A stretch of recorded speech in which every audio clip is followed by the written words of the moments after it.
नमस्ते and welcome to schooling India. प्रश्न है, लैंगिक समानता की शिक्षा में जनसंचार की भूमिका का वर्णन कीजिए। उत्तर, जनसंचार के साधन वर्तमान में अत्यधिक प्रभावी हैं और कोई भी क्षेत्र इनसे अछूता नहीं रह गया है। ग्रामीण हो या शहरी क्षेत्र, यहाँ तक कि दुर्गम स्थलों पर भी जनसंचार के साधनों की पहुंच हो गई है। लिंग की समानता हेतु शिक्षा में जनसंचार के साधनों की भूमिका का निरूपण निम्नलिखित है। पहला, जनसंचार के साधनों द्वारा लिंगीय समानता की दिशा में किए गए संवैधानिक प्रावधानों से लोगों को अवगत कराया जाता है, जिससे चुनौतीपूर्ण लिंग की समानता हेतु शिक्षा के कार्य में तेजी आ रही है।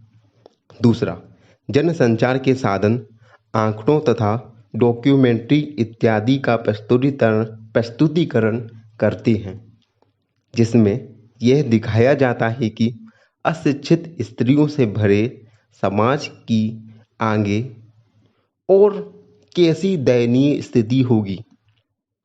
तो देखने वालों पर इसका जो प्रभाव पड़ता है वह चुनौतीपूर्ण लिंग की समानता की शिक्षा की दिशा में आगे जाता है। तीसरा, जनसंचार के साधनों द्वारा महिलाओं की सशक्त छवि प्रस्तुत की जाती है।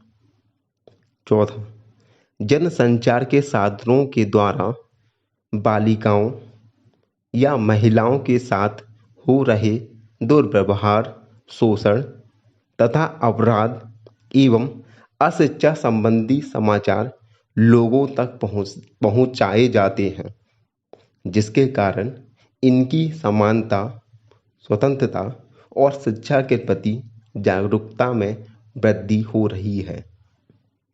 पांचवा, जनसंचार के साधनों द्वारा विभिन्न प्रकार की शैक्षिक कार्यक्रमों का संचालन किया जाता है, जिससे पूर्ण तथा स्त्री शिक्षा के प्रति जागरूकता में वृद्धि हो रही है।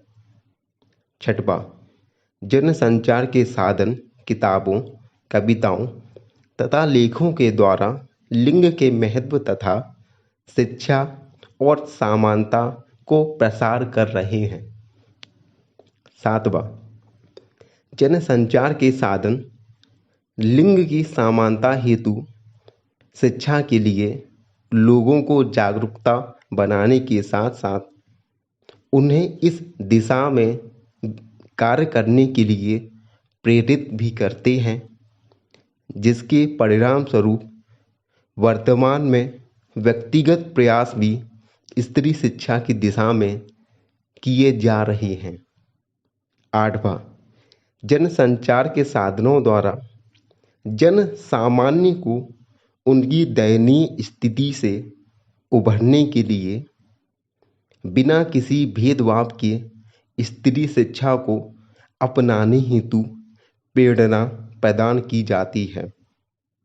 नवा, जनसंचार के साधनों के द्वारा शिक्षित महिलाओं के विभिन्न क्षेत्रों में योगदान से परिचित कराया जाता है, जिसके कारण लोगों में चुनौतीपूर्ण लिंग की शिक्षा के प्रति आकर्षण में वृद्धि हो रही है। धन्यवाद।